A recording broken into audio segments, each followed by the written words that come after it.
I want the didn't vote. even want to be We here want the vote. today.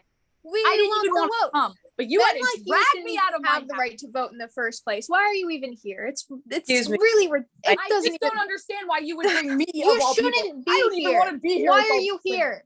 Look at I all of these said- people. Why are I'm you so speaking. I don't even want to be. I don't Just even shut know up. what. Let her speak. Shut up. That's better. You know, I've got boys on my own. We laugh at all sorts of things, but I would be ashamed. So would they if they would ever be behaving as you are today. You know, people say this is a middle-class women's movement. It's a libel. I'm a working woman myself, the wife of a working man. I'm a poor law guardian. You know, it's a poor sort of housekeeper that leaves their doorstep till Sunday afternoon. Maybe that's when you do your doorstep.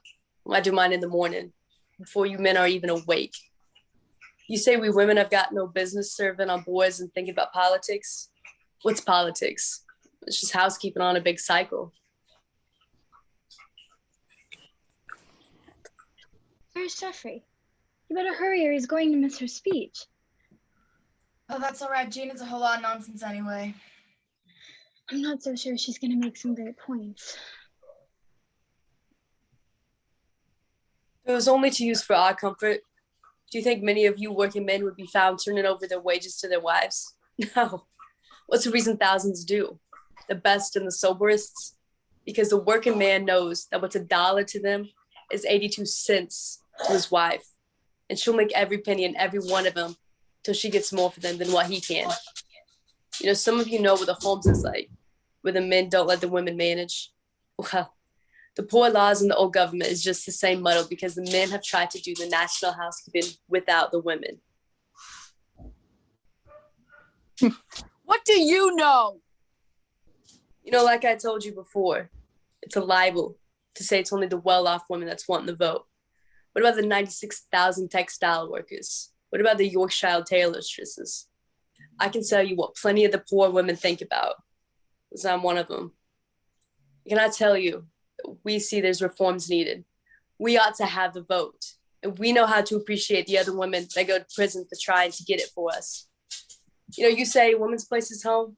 Don't you know there's a third of the women in this country who can't even afford the luxury of staying in their homes? They got to go out and help make the money to pay the rent, keep the homes from being sold up. And there's the women that haven't even got miserable homes. They ain't got homes at all. You know, that's like a man. If one of you is right, he thinks the rest don't matter. We women. You stinking women, get off the stage. Will you just shut up? She's speaking. Be quiet. You're almost as annoying as her. Well, you're almost as smart as that rock over there. Thank you.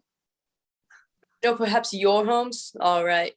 Perhaps you aren't living old and young, married and single, all in one room. I come from a place where many families have to live like that if they're gonna go living at all. If you don't believe me, why don't you come and let me show you? Come to Canning Town, to Bromley, come to Polar, to Bow. No, you won't even think about the overworked women and the underfed children. We'll do the thinking for you. You go home and nurse the babies. Hush up, why don't you? Some of us actually want to hear this speech. What speech? All I hear is some head complaining. You know, I do nurse my baby. I've nursed 7. What have you done for yours? Perhaps your children never go hungry, and maybe you're satisfied. Though I mustn't say, when I'm looking at you. But we women are not satisfied. We don't only want better things for our own children, we want better things for them all. Every child is our child. We know in our hearts that we aren't rest until we've mothered every one of them. Mm-hmm. And there's a lot of you men I feel sorry for. And we'll help you if you let us. Why does a woman take less wages than a man for the same work? Only because he can't get anything better. That's part of the reason why we're here today. Do you really think that we take the low wages because we got a liking for low wages? No. No, we're just like you. We want as much as we can get. Mm-hmm. We got a great deal to do with our wages. We women has. We got the children to think about. And when we get our rights, a woman's flesh or blood won't be so much cheaper than a man's that employees can keep on getting rich. You work and sweating us. If you men could only see it, we got the same cause. And if you helped us, Well, you'd be helping yourselves. Boo! I'm now introducing Miss Blunt. Thank you. Now, perhaps I better begin by explaining a little bit about our tactics.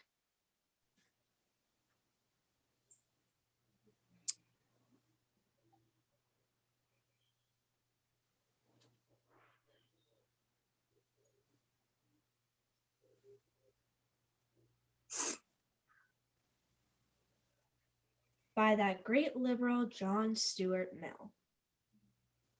Bills or resolutions have been before the House on and off for the last 36 years. That roughly is our history.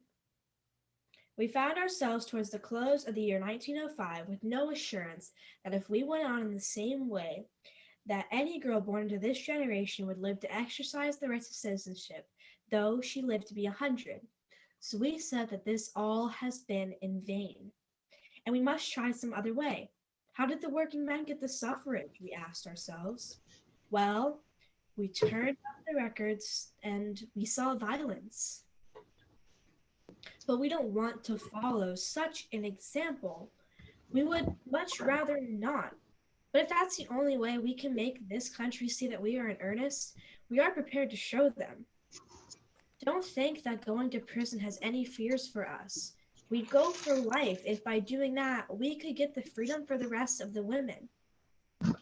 Here is someone asking, why don't the men help? Well, it's partly because they don't understand yet. They will before we are done. Partly they don't understand yet what's at stake, and partly that the bravest man is afraid of ridicule. Oh yes, we have heard a great deal all our lives about the timidity and sensitiveness of women. And it's true, we are sensitive, but I tell you, ridicule crumples up a man. It steals a woman. We've come to know the value of ridicule. We've educated ourselves so that we welcome ridicule. We owe our sincerest thanks to the comic writers. The cartoonist is our unconscious friend, who cartoons people who are of no importance. What advertisement is so sure of being remembered? If we did not but enter the sign, the comic papers would tell us, we have arrived. But we owe our greatest deal of debt to the man who called us female hooligans. Now, we aren't hooligans, but we hope this fact will be overlooked. If everybody said that we were nice, well-behaved women, who would come to hear us? Not the men. Men tell us it isn't womanly for us to care about politics.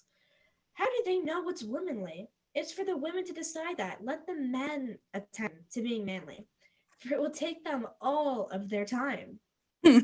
Oh, you poor fragile girl. Who hurt your feelings? Oh, shut up. And they said it would be dreadful if we got the vote, because then we'd be pitted against men in the economic struggle. But that's come about already. Do you know that out of every 100 women in this country, 82 are wage-earning women? It used to be thought unfeminine for women to aspire to the arts that bring fame and fortune. But nobody has ever said it was unfeminine for women to do the heavy drudgery that's badly paid. That kind of work has to be done by somebody, and the men don't hanker after it. Oh no. She one of them. That little thing. I suppose so. I did hope we'd hear one of the worst. Can you tell me, my man, which are the ones that make the disturbances? The one that's doing the talking, she's the disturbing a lot. Not that nice little... Don't you be took in, Jean. And well, you know that some people say the whole trouble about us is that we do fight, but it's only hard necessity that makes us do that. We don't want to fight, just as men seem to do, just for fighting's sake. Women are for peace. And when we have share in public affairs, there'll be less likelihood of war.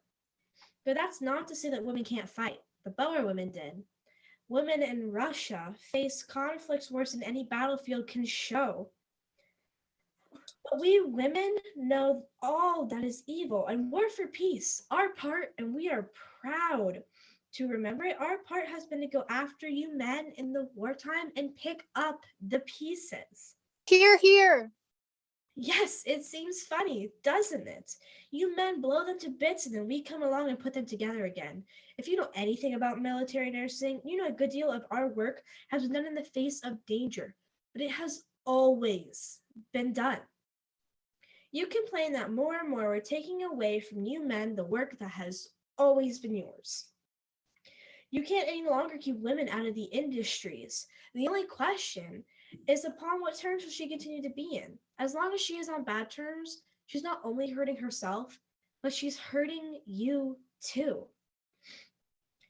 But if you're feeling discouraged about our competing with you, we're willing to leave you the trade and war. Let the men take life. We give life.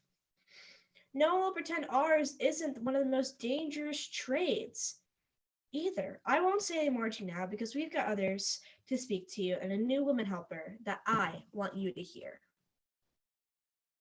Well, Nothing reprehensible in what she said, was there? well, reprehensible. Still makes me rather miserable all the same. You mustn't take it too much to heart as all that. I can't help it. I can't indeed, Geoffrey. I shall never be able to make a speech like that. Well, I hope not indeed. What I thought you said. To make nice little speeches with composure, so I did. You said. That you have very pink cheeks. I stick to it. Shh, don't tell everybody. And you're the only female creature I ever saw who didn't take a fright in the motor of things. Well, I'm glad you don't think me a fright. Oh, don't go yet, Aunt Susan. Go? Certainly not. I want to hear another. I can't believe, she was really one of the worst. I've been addressing a big meeting at Hammersmith this morning. When I told him I was coming here, well, then the usual thing began. In these times, if you want peace and quiet at a public meeting, there was a man at Hammersmith too talking about this and that, talking about women's fear being do you call it? You've got a kennel where you can munch your tummy. You've got a corner where you can curl up for a few hours till you go out and work again. No, my man, there's too many of you ain't been able to give the women spit to live in. Too many of you that fix for you to go jawing on those women who want to make the homes a little decenter. Look here, any men belonging to the Labor Party? Well, I don't need to tell these men that the vote has done us some good. They know it, and it'll do a lot more good when the women know how to use the power you've got in their hands. It's you and men like you that gave it to them. You carried the Liberals into Parliament Street on your own shoulders. You believed all their fine words. You never asked yourself, what's liberal anyway? No, he ain't. And if he's jolly, it's only because he thinks you're such silly codfish. You'll go swelling his majority again. It's enough to make any liberal jolly to see a sheep like you looking on proud and happy while you see liberal leaders deserting liberal principles. You show me a liberal and I'll show you a Mr. Face in both ways. Yes. He shed the light of his warm and handsome smile on the working men, and around on the other side, he's tipping a wink to the great landowners. That's to let them know he's standing between them and the socialists. Socialists, yes, socialists. The liberal, he's the judicial sort of chap that sits in the middle. Tories on one side, socialists the other. Well, it ain't always so comfortable in the middle. You're likely to get squeezed. Now, I say to the women, the conservatives don't promise you much, but what they promise, they do. This fellow isn't half bad. The liberals, they'll promise you the earth and give you the whole nothing. Isn't it fun? Aren't you glad I brought you? This chap's rather amusing. We men have seen it happen over and over, but the women can take it in quicker than we can. They won't stand the nonsense men do, only they haven't got a fair chance to even agitate for their rights. As I was coming up here, I heard a man saying, look at this big crowd. Why, we're all men. If the women want the vote so bad, why aren't they here to say so? Well, I'll tell you why. It's because they've had to get the dinner for you and me, and now they're washing up the dishes. Here I am to vote for her and all other women. And to tell you men what improvements you can expect to see when women has the share in the public affairs they ought to have. Now, there's another woman going to speak. Who is she? Who? Which? I do hope she'll be one of the wild ones.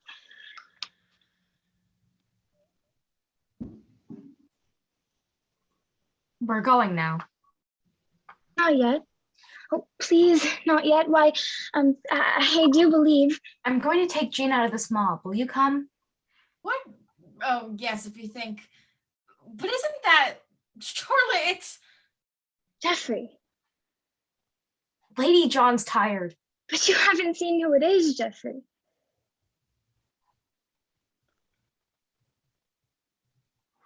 I'll come down and attend to that microbe while the lady will say a few words to you. If she can make herself heard. And now there are 4 women on this platform. Now, we all want the vote. And as you know, we would all agree to be disfranchised all our lives if they give the vote to the other women. We want the vote. We want the vote. We want the vote. We want the vote. We want the vote. We want the vote. So loud. Thank you for that. We couldn't have a better motto. How are you to know if we can't somehow manage to tell you? Well, I certainly didn't know before that the sergeants and policemen are instructed to deceive the people as to the time such cases are heard. You ask, and you're sent to Marlborough Police Court instead of to Marylebone. Oh, God grief, not another speech. I was told the case will be at 2:00, and it's really called for 11. Well, I took a great deal of trouble, and I didn't believe what I was told. Yes, it's almost the first thing we have to learn, to get over the touching faith that because a man tells us something, it's true. I got to the right court, and I was so anxious to be late, I was too early. The case before the women's was just coming on. I heard a noise. At the door, I saw the helmets of 2 policemen, and I said to myself, what crime shall I have to sit and hear about? Is this a burglar coming along between 2 big policemen, or will it be a murderer? What sort of felon is to stand in the dock before the women whose crime is they ask for the vote? But try as I would, I couldn't see the prisoner. My heart misgave me. Is it a woman? I wondered. Then the policeman got nearer, and I saw a little, thin, half-starved boy. What do you think he was charged with? Stealing. Crime. What had he been stealing, that small criminal? Milk. It seemed to me, as I sat there looking on, that the men who had the affairs of the world in their hands from the beginning, and who've made so poor a business of it, as to have the poor and the unemployed in condition they're in today, when your only remedy for a starving child is to hail him off to the police court because he'd managed to get a little milk. Well, I did wonder that the men refused to be helped with a problem they've so notoriously failed at. I began to say to myself, isn't it time the women lent a hand? These questions are quite proper. They are often asked for elsewhere, and I would like to ask in return, since when was human society held to exist for its handful of geniuses? How many Platos are there in this crowd? I would consider myself a Plato. No, you're not. Not one. Yet that doesn't keep you men off the register. How many Shakespeare are there in all of America today? Not one. Yet the state doesn't tumble to pieces. Railroads and ships are built, homes are kept going, and babies are born. The world goes on. It goes on by virtue of its common people. You're here. I am not concerned that you should think we women can paint great pictures or compose immortal music or write good books.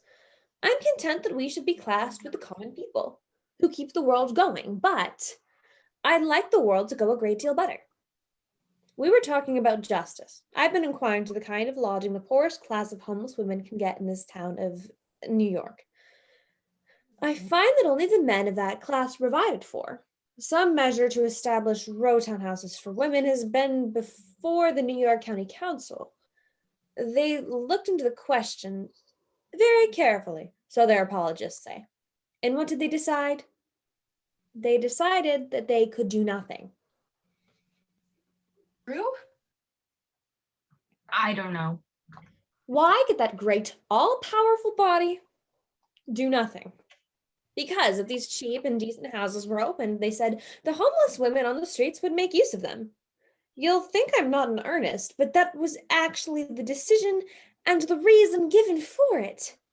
Women that the bitter struggle for existence has forced into a life of horror.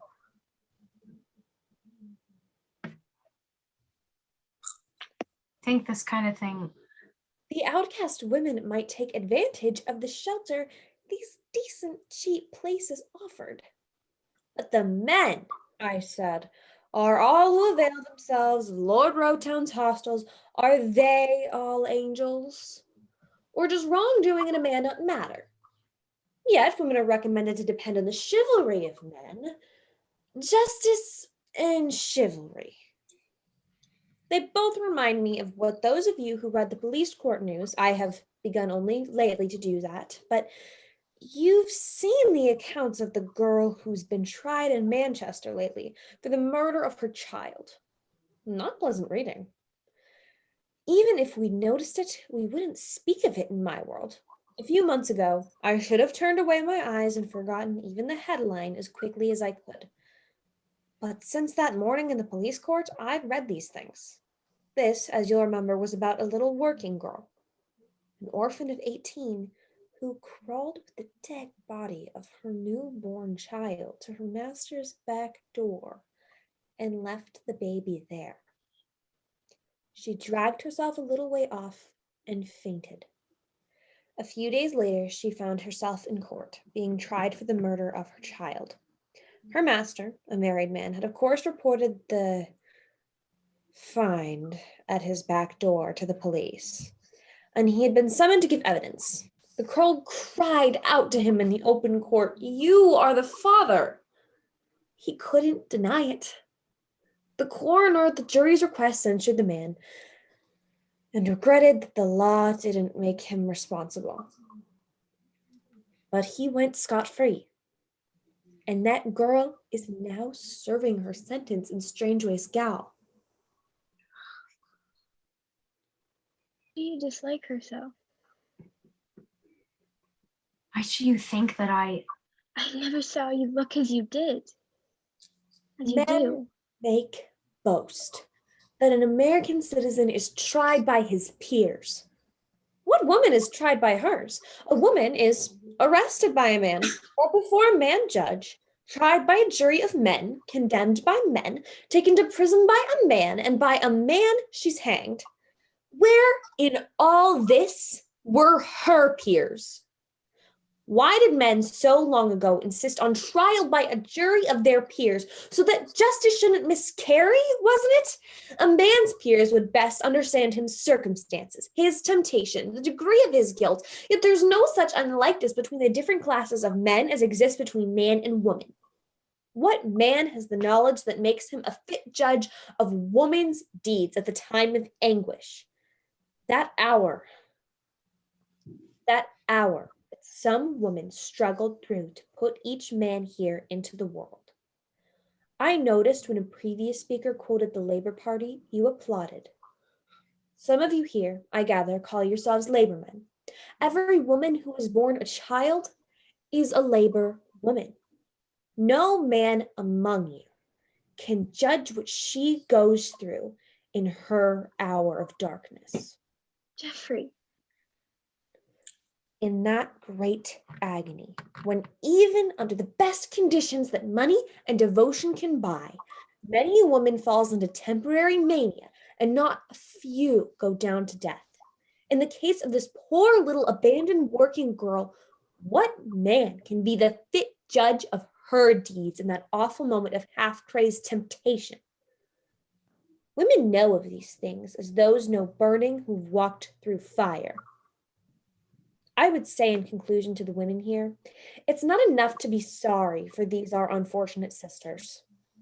We must get the conditions of life made fairer. We women must organize. We must learn to work together. We have all, rich and poor, happy and unhappy, worked so long and so exclusively for men. We hardly know how to work for one another. But we must learn.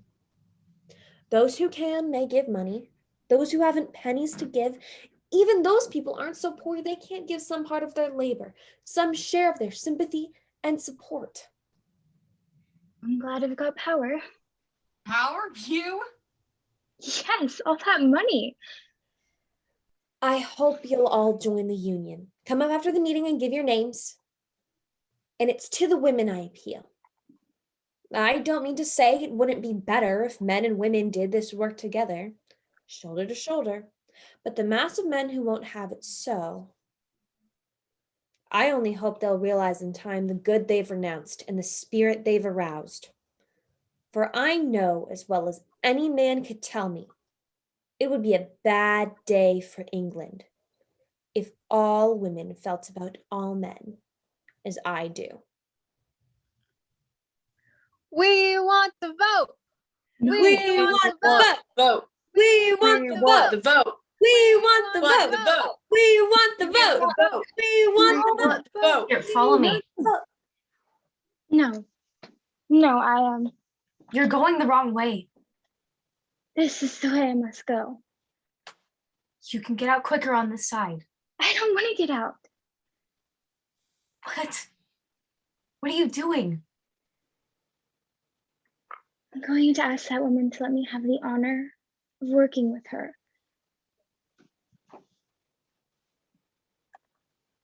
Jane!